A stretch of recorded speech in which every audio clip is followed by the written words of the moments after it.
प्यारा है। मैं विदा लेता हूं फिर मिलने के लिए। इसी भाव से मैंने फरवरी में आपसे कहा था कि चुनाव नतीजों के बाद फिर मिलूंगा और आज मन की बात के साथ मैं आपके बीच फिर हाजिर हूं। उम्मीद है आप सब अच्छे होंगे, घर में सबका स्वास्थ्य अच्छा होगा। और अब तो मानसून भी आ गया है और जब मानसून आता है तो मन भी आनंदित हो जाता है।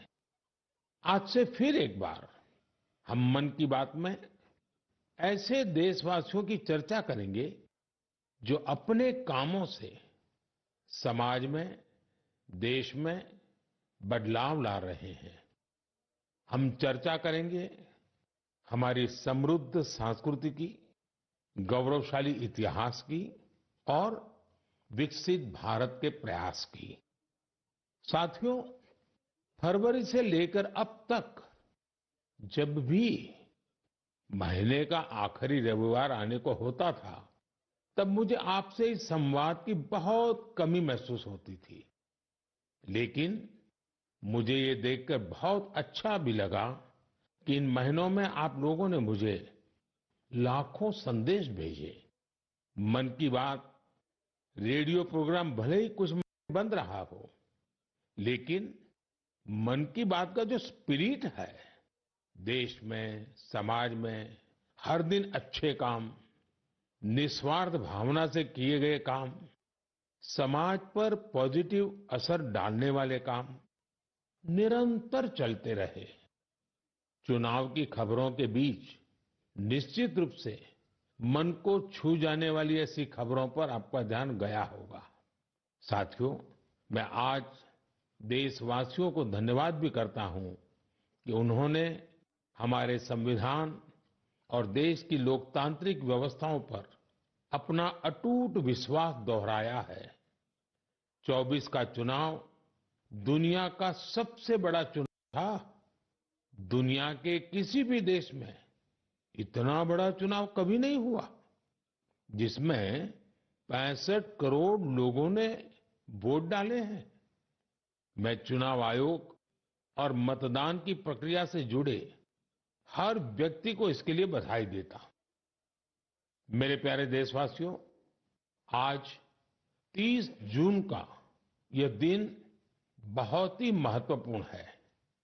इस दिन को हमारे आदिवासी भाई बहन हूल दिवस के रूप में मनाते हैं। यह दिन वीर सिद्धो कान्हू के अदम्य साहस से जुड़ा है, जिन्होंने विदेशी शासकों के अत्याचार का पुरजोर विरोध किया था। वीर सिद्धो कान्हू ने हजारों संथाली साथियों को एकजुट करके अंग्रेजों का जी जान से मुकाबला किया। और जानते हैं ये कब हुआ था?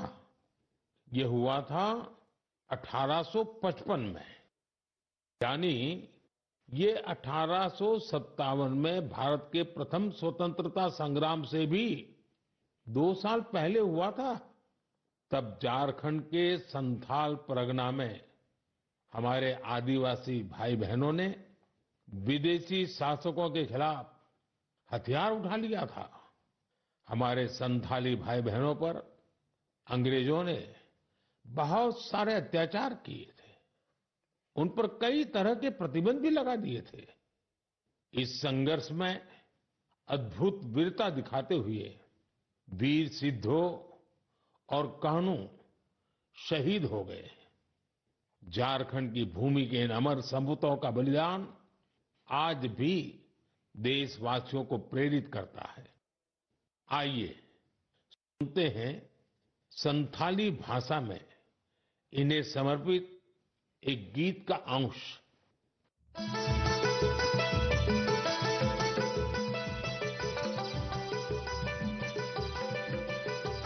सीधा कानू बोल बुया मनावे 29 जन जहां दिसमरिया मरंग हुंदो संताल हुलका संताल हुंदो आंदोड़लेना इंग्रज कानून भंगोड़लेना जुमे बंजो एसपीटी एकेला गोईना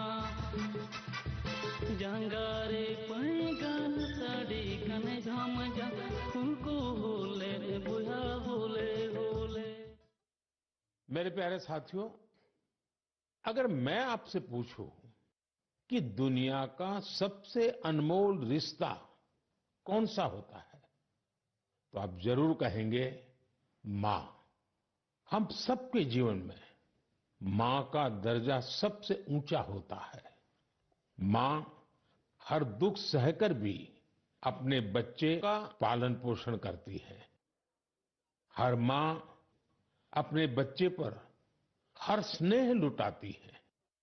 जन्मदात्री माँ का ये प्यार हम सब पर एक कर्ज की तरह होता है, जिसे कोई चुका नहीं सकता। मैं सोच रहा था, हम माँ को कुछ दे तो सकते नहीं, लेकिन और कुछ कर सकते हैं क्या?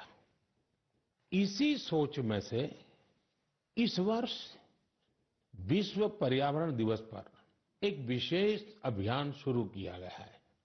इस अभियान का नाम है एक पेड़ माँ के नाम। मैंने भी एक पेड़ अपनी माँ के नाम लगाया है। मैंने सभी देशवासियों से, दुनिया के सभी देशों के लोगों से ये अपील की है कि अपनी माँ के साथ मिलकर या उनके नाम पर एक पेड़ जरूर लगाएं। और मुझे ये देखकर बहुत खुशी है कि माँ की स्मृति या उनके सम्मान में पेड़ लगाने का अभियान तेजी से आगे बढ़ रहा है। लोग अपनी माँ के साथ या फिर उनकी फोटो के साथ पेड़ लगाने की तस्वीरों को सोशल मीडिया पर साझा कर रहे हैं। हर कोई अपनी माँ के लिए पेड़ लगा रहा है, चाहे वो अमीर हो या गरीब, चाहे वो कामकाजी महिला हो या गृहिणी। इस अभियान ने सबको माँ के प्रति अपना स्नेह जताने का समान अवसर दिया है। वो अपनी तस्वीरों को हैशटैग प्लांट फॉर मदर और हैशटैग एक पेड़ माँ के नाम, इसके साथ साझा करके दूसरों को प्रेरित कर रहे हैं। साथियों, इस अभियान का एक और लाभ होगा। धरती भी माँ के समान हमारा ख्याल रखती है। धरती माँ ही हम सबके जीवन का आधार है। इसलिए हमारा भी कर्तव्य है कि हम धरती माँ का भी ख्याल रखें। माँ के नाम पेड़ लगाने के अभियान से अपनी माँ का सम्मान तो होगा ही होगा, धरती माँ की भी रक्षा होगी। पिछले एक दशक में भारत में सबके प्रयास से वन क्षेत्र का अभूतपूर्व विस्तार हुआ है। अमृत महोत्सव के दौरान देश भर में 60,000 से ज्यादा अमृत सरोवर भी बनाए गए हैं। अब हमें ऐसे ही माँ के नाम पर पेड़ लगाने के अभियान को गति देनी है। मेरे प्यारे देशवासियों, देश के अलग अलग हिस्सों में मानसून तेजी से अपना रंग बिखेर रहा है और बारिश के इस मौसम में सबके घर में जिस चीज की खोज शुरू हो गई है वो है छाता। मन की बात में आज मैं आपको एक खास तरह के छातों के बारे में बताना चाहता हूं। ये छाते तैयार होते हैं हमारे केरला में। वैसे तो केरला की संस्कृति में छातों का विशेष महत्व है। छाते वहां कई परंपराओं और विधि विधान का अहम हिस्सा होते हैं। लेकिन मैं जिस छाते की बात कर रहा हूं वो है कार्थुम्बी छाते, और इन्हें तैयार किया जाता है केरला के अट्टापडी में। ये रंग बिरंगे छाते बहुत शानदार होते हैं और खासियत ये, इन छातों को केरला की हमारी आदिवासी बहनें तैयार करती हैं। आज देश भर में इन छातों की मांग बढ़ रही है। इनकी ऑनलाइन बिक्री भी हो रही है। इन छातों को वट्टालक्की सहकारी कृषि सोसाइटी की देखरेख में बनाया जाता है। इस सोसाइटी का नेतृत्व हमारी नारी शक्ति के पास है। महिलाओं के नेतृत्व में अट्टापड़ी के आदिवासी समुदाय ने एंटरप्रेन्योरशिप की अद्भुत मिसाल पेश की है। इस सोसाइटी ने एक बैम्बू हैंडीक्राफ्ट यूनिट की भी स्थापना की है। अब ये लोग एक रिटेल आउटलेट और एक पारंपरिक कैफे खोलने की भी तैयारी में है।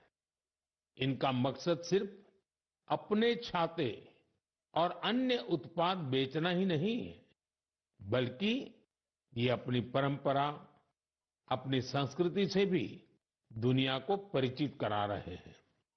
आज कार्थुम्बी छाते केरला के एक छोटे से गांव से लेकर मल्टीनेशनल कंपनियों तक का सफर पूरा कर रहे हैं। लोकल के लिए वोकल होने का इससे बेहतरीन उदाहरण और क्या होगा। मेरे प्यारे देशवासियों, अगले महीने इस समय तक पेरिस ओलंपिक शुरू हो चुके होंगे। मुझे विश्वास है कि आप सब भी ओलंपिक खेलों में भारतीय खिलाड़ियों का उत्साह बढ़ाने का इंतजार कर रहे होंगे। मैं भारतीय दल को ओलंपिक खेलों की बहुत बहुत शुभकामनाएं देता हूं। हम सबके मन में टोक्यो ओलंपिक की यादें अब भी ताजा हैं। टोक्यो में हमारे खिलाड़ियों के प्रदर्शन ने हर भारतीय का दिल जीत लिया था।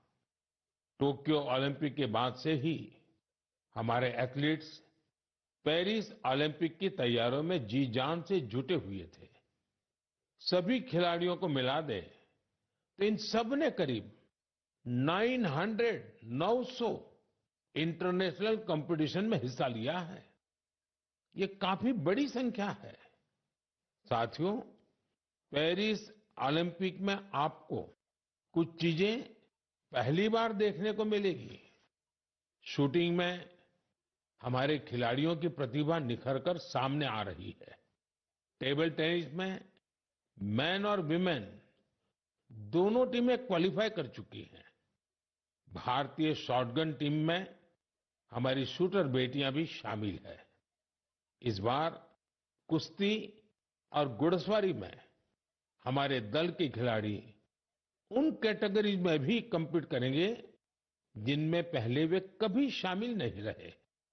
इससे आप ये अनुमान लगा सकते हैं कि इस बार हमें खेलों में अलग लेवल का रोमांच नजर आएगा। आपको ध्यान होगा, कुछ महीने पहले वर्ल्ड पारा एथलेटिक्स चैंपियनशिप में हमारी बेस्ट परफॉर्मेंस रही है। वहीं चेस और बैडमिंटन में भी हमारे खिलाड़ियों ने परचम लहराया है। अब पूरा देश ये उम्मीद कर रहा है कि हमारे खिलाड़ी ओलंपिक्स में भी बेहतरीन प्रदर्शन करेंगे।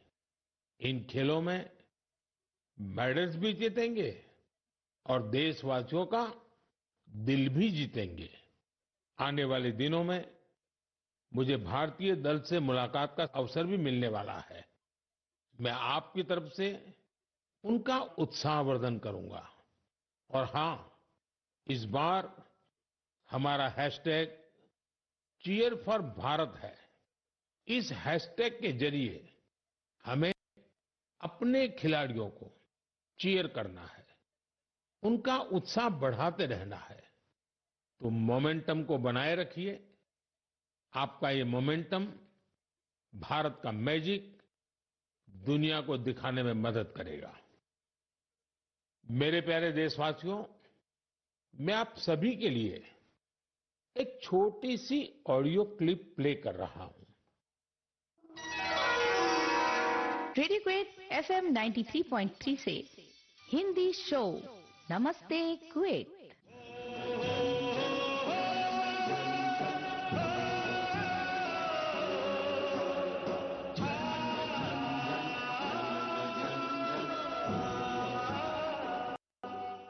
ऐसा कार्यक्रम जिसमें हम बात करेंगे कुवैत भारत संबंध के बारे में, कुवैत भारत संस्कृति के बारे में और उस रिश्ते के बारे में जो दोनों देशों को अलग अलग क्षेत्रों में जोड़ता है। इस रेडियो कार्यक्रम को सुनकर आप भी हैरत में पड़ गए ना? तो आइए आपको इसके पीछे की पूरी बात बताते हैं। दरअसल ये कुवैत रेडियो के एक प्रसारण की क्लिप है। अब आप सोचेंगे कि बात हो रही है कुवैत की, तो वहां हिंदी कहां से आ गई? दरअसल कुवैत सरकार ने अपने नेशनल रेडियो पर एक विशेष कार्यक्रम शुरू किया है और वो भी हिंदी में। कुवैत रेडियो पर हर रविवार को इसका प्रसारण आधे घंटे के लिए किया जाता है। इसमें भारतीय संस्कृति के अलग अलग रंग शामिल होते हैं। हमारी फिल्में और कला जगत से जुड़ी चर्चाएं वहां भारतीय समुदाय के बीच बहुत लोकप्रिय हैं। मुझे तो यहां तक बताया गया है कि कुवैत के स्थानीय लोग भी इसमें खूब दिलचस्पी ले रहे हैं। मैं कुवैत की सरकार और वहां के लोगों का हृदय से धन्यवाद करता हूं, जिन्होंने ये शानदार पहल की है। साथियों, आज दुनिया भर में हमारी संस्कृति का जिस तरह गौरवगान हो रहा है, उससे किस भारतीय को खुशी नहीं होगी? अब जैसे तुर्कमेनिस्तान में इस साल मई में वहां के राष्ट्रीय कवि की 300वीं जन्म जयंती मनाई गई। इस अवसर पर तुर्कमेनिस्तान के राष्ट्रपति ने दुनिया के 24 प्रसिद्ध कवियों की प्रतिमाओं का अनावरण किया। इनमें से एक प्रतिमा गुरुदेव रविंद्रनाथ टैगोर जी की भी है। ये गुरुदेव का सम्मान है, भारत का सम्मान है। इसी तरह जून के महीने में दो कैरेबियाई देश सूरीनाम और सेंट विंसेंट एंड द ग्रेनाडीज ने अपने इंडियन हेरिटेज को पूरे जोश और उत्साह के साथ सेलिब्रेट किया। सूरीनाम में हिंदुस्तानी समुदाय हर साल 5 जून को इंडियन अराइवल डे और प्रवासी दिन के रूप में मनाता है। यहां तो हिंदी के साथ ही भोजपुरी भी खूब बोली जाती है। सेंट विंसेंट एंड द ग्रेनाडीज में रहने वाले हमारे भारतीय मूल के भाई बहनों की संख्या भी करीब 6000 है। उन सबको अपनी विरासत पर बहुत गर्व है। 1 जून को इन सब ने इंडियन अराइवल डे को जिस धूमधाम से मनाया, उससे उनकी ये भावना साफ झलकती है। दुनिया भर में भारतीय विरासत और संस्कृति का जब ऐसा विस्तार दिखता है, तो हर भारतीय को गर्व होता है। साथियों, इस महीने पूरी दुनिया ने 10वें योग दिवस को भरपूर उत्साह और उमंग के साथ मनाया है। मैं भी जम्मू कश्मीर के श्रीनगर में आयोजित योग कार्यक्रम में शामिल हुआ था। कश्मीर में युवाओं के साथ साथ बहनों बेटियों ने भी योग दिवस में बढ़ चढ़ करके हिस्सा लिया। जैसे जैसे योग दिवस का आयोजन आगे बढ़ रहा है, नए नए रिकॉर्ड्स बन रहे हैं। दुनिया भर में योग दिवस ने कई शानदार उपलब्धियां हासिल की हैं। सऊदी अरब में पहली बार एक महिला अल हनौफ साद जी ने कॉमन योगा प्रोटोकॉल को लीड किया। ये पहली बार है जब किसी सऊदी महिला ने किसी मेन योगा सेशन को इंस्ट्रक्ट किया हो। इजिप्ट में इस बार योग दिवस पर एक फोटो कंपटीशन का आयोजन किया गया। नील नदी के किनारे रेड सी के बीचेज पर और पिरामिडों के सामने योग करते लाखों लोगों की तस्वीरें बहुत लोकप्रिय हुई। अपने मार्बल बुद्धा स्टैच्यू के लिए प्रसिद्ध म्यांमार का मारा विजया पैगोडा कॉम्प्लेक्स दुनिया में मशहूर है। यहाँ भी 21 जून को शानदार योगा सेशन का आयोजन हुआ। बहरीन में दिव्यांग बच्चों के लिए एक स्पेशल कैंप का आयोजन किया गया। श्रीलंका में यूनेस्को हेरिटेज साइट के लिए मशहूर गोल्फ फोर्ट में एक यादगार योगा सेशन हुआ। अमेरिका के न्यूयॉर्क में ऑब्जर्वेशन डेक पर भी लोगों ने योग किया। मार्शल आइलैंड पर भी पहली बार बड़े स्तर पर हुए योग के कार्यक्रम में यहाँ के राष्ट्रपति जी ने भी हिस्सा लिया। भूटान के थिम्पू में भी एक बड़ा योग दिवस का कार्यक्रम हुआ, जिसमें मेरे मित्र प्रधानमंत्री टोबगे भी शामिल हुए। यानी दुनिया के कोने कोने में योग करते लोगों के विहंगम दृश्य हम सब ने देखे। मैं योग दिवस में हिस्सा लेने वाले सभी साथियों का आभार व्यक्त करता हूं। मेरा आपसे एक पुराना आग्रह भी रहा है। हमें योग को केवल एक दिन का अभ्यास नहीं बनाना है। आप नियमित रूप से योग करें। इससे आप अपने जीवन में सकारात्मक बदलावों को जरूर महसूस करेंगे। साथियों, भारत के कितने ही प्रोडक्ट्स हैं जिनकी दुनिया भर में बहुत डिमांड है, और जब हम भारत के किसी लोकल प्रोडक्ट को ग्लोबल होते देखते हैं तो गर्व से भर जाना स्वाभाविक है। ऐसा ही एक प्रोडक्ट है अराकू कॉफी। अराकू कॉफी आंध्र प्रदेश के अल्लूरी सीताराम राजू जिले में बड़ी मात्रा में पैदा होती है। ये अपने रिच फ्लेवर, अरोमा के लिए जानी जाती है। अराकू कॉफी की खेती से करीब 1.5 लाख आदिवासी परिवार जुड़े हुए हैं। अराकू कॉफी को नई ऊंचाई देने में गिरिजन कोऑपरेटिव की बहुत बड़ी भूमिका रही है।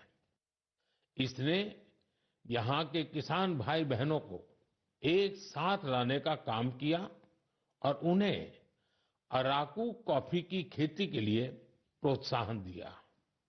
इससे इन किसानों की कमाई भी बहुत बढ़ गई है। इसका बहुत लाभ कोंडा डोरा आदिवासी समुदाय को भी मिला है। कमाई के साथ साथ उन्हें सम्मान का जीवन भी मिल रहा है। मुझे याद है, एक बार विशाखापत्तनम में आंध्र प्रदेश के मुख्यमंत्री चंद्रबाबू नायडू गारू के साथ मुझे इस कॉफी का स्वाद लेने का मौका मिला था। इसके टेस्ट की तो पूछिए ही मत, कमाल की होती है ये कॉफी। अराकू कॉफी को कई ग्लोबल अवार्ड्स मिले हैं। दिल्ली में हुई G20 समिट में भी कॉफी छाई हुई थी। आपको जब भी अवसर मिले, आप भी अराकू कॉफी का आनंद जरूर लें। साथियों, लोकल प्रोडक्ट को ग्लोबल बनाने में हमारे जम्मू कश्मीर के लोग भी पीछे नहीं हैं। पिछले महीने जम्मू कश्मीर ने जो कर दिखाया है, वो देश भर के लोगों के लिए भी एक मिसाल है। यहाँ के पुलवामा से स्नो पीज की पहली खेप लंदन भेजी गई। कुछ लोगों को ये आइडिया सूझा कि कश्मीर में उगने वाली एक्सोटिक वेजिटेबल्स को क्यों न दुनिया के नक्शे पर लाया जाए। बस फिर क्या था, चकुरा गांव के अब्दुल राशिद मीर जी इसके लिए सबसे पहले आगे आए। उन्होंने गांव के अन्य किसानों की जमीन को एक साथ मिलाकर स्नो पीस उगाने का काम शुरू किया और देखते स्नो पीस कश्मीर से लंदन तक पहुंचने लगी। इस सफलता ने जम्मू कश्मीर के लोगों की समृद्धि के लिए नए द्वार खोले हैं। हमारे देश में ऐसे यूनिक प्रोडक्ट्स की कमी नहीं है। आप ऐसे प्रोडक्ट्स को माय प्रोडक्ट माय प्राइड के साथ जरूर शेयर करें। मैं इस विषय पर आने वाले मन की बात में भी चर्चा करूंगा। मम प्रियाः देशवासिनः अद्य अहम किंचित चर्चा संस्कृत भाषायाम आरभे। आप सोच रहे होंगे कि मन की बात में अचानक संस्कृत में क्यों बोल रहा हूं? इसकी वजह है आज संस्कृत से जुड़ा एक खास अवसर। आज 30 जून को आकाशवाणी का संस्कृत बुलेटिन अपने प्रसारण के 50 साल पूरे कर रहा है। 50 वर्षों से लगातार इस बुलेटिन ने कितने ही लोगों को संस्कृत से जोड़े रखा है। मैं ऑल इंडिया रेडियो परिवार को बधाई देता हूं। साथियों, संस्कृत की प्राचीन भारतीय ज्ञान और विज्ञान की प्रगति में बड़ी भूमिका रही है। आज समय की मांग है कि हम संस्कृत को सम्मान भी दें और उसे अपने दैनिक जीवन से भी जोड़ें। आजकल ऐसा ही एक प्रयास बेंगलुरु में कई और लोग कर रहे हैं। बेंगलुरु में एक पार्क है, कब्बन पार्क। इस पार्क में यहाँ के लोगों ने एक नई परंपरा शुरू की है। यहाँ हफ्ते में एक दिन हर रविवार बच्चे, युवा और बुजुर्ग आपस में हर रविवार बच्चे, युवा और बुजुर्ग आपस में संस्कृत में बात करते हैं। इतना ही नहीं, यहाँ वाद विवाद के कई सेशन भी संस्कृत में ही आयोजित किए जाते हैं। इनकी इस पहल का नाम है संस्कृत वीकेंड। इसकी शुरुआत एक वेबसाइट के जरिए समष्टि गुब्बी जी ने की है। कुछ दिनों पहले ही शुरू हुआ ये प्रयास बेंगलुरु वासियों के बीच देखते ही देखते काफी लोकप्रिय हो गया है। अगर हम सब इस तरह के प्रयास से जुड़े तो हमें विश्व की इतनी प्राचीन और वैज्ञानिक भाषा से बहुत कुछ सीखने को मिलेगा। मेरे प्यारे देशवासियों, मन की बात के इस एपिसोड में आपसे जुड़ना बहुत अच्छा रहा। अब ये सिलसिला फिर पहले की तरह चलता रहेगा। अब से एक सप्ताह बाद पवित्र रथ यात्रा की शुरुआत होने जा रही है। मेरी कामना है कि महाप्रभु जगन्नाथ की कृपा सभी देशवासियों पर सदैव बनी रहे। अमरनाथ यात्रा भी शुरू हो चुकी है और अगले कुछ दिनों में पंढरपुर वारी भी शुरू होने वाली है। मैं इन यात्राओं में शामिल होने वाले सभी श्रद्धालुओं को शुभकामनाएं देता हूं। आगे कच्छी नववर्ष, आषाढ़ी बीज का त्योहार भी है। इन सभी पर्व त्योहारों के लिए भी आप सभी को ढेर सारी शुभकामनाएं। मुझे विश्वास है कि पॉजिटिविटी से जुड़े जन भागीदारी के ऐसे प्रयासों को आप मेरे साथ अवश्य शेयर करते रहें। मैं अगले महीने आपके साथ फिर से जुड़ने की प्रतीक्षा कर रहा हूं। तब तक आप अपना भी, अपने परिवार का ध्यान रखिए। बहुत बहुत धन्यवाद। नमस्कार। तो मन की बात का 111वां एपिसोड आपने सुना। मोदी 3.0 बनने के बाद नई सरकार में ये मन की बात का पहला एपिसोड था जिसमें तमाम मुद्दों पर पीएम मोदी ने यहाँ पर बात की है।